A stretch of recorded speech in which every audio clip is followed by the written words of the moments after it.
ఆ రాత్రి యెరూషలేము నగరం నిశ్శబ్దంగా ఉంది.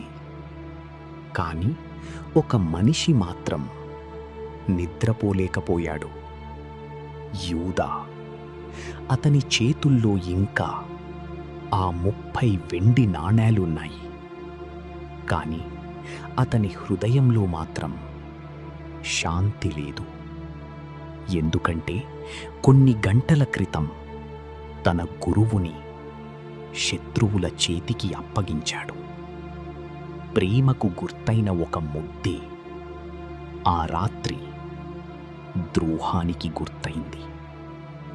యేసు, తనను ప్రేమించిన ప్రభువు. ఆ రాత్రి వర్షం పడుతోంది. కాని యూదా చెవుల్లో మాత్రం ఒకే మాట మార్మోగుతోంది: స్నేహితుడా. ఆ మాటలో కోపం లేదు, కేవలం ప్రేమ మాత్రమే ఉంది. అదే ప్రేమ ఇప్పుడతని హృదయాన్ని విరిచేస్తోంది. మరి మరుసటి ఉదయం ప్రపంచ చరిత్ర ఎప్పటికీ మారిపోయింది.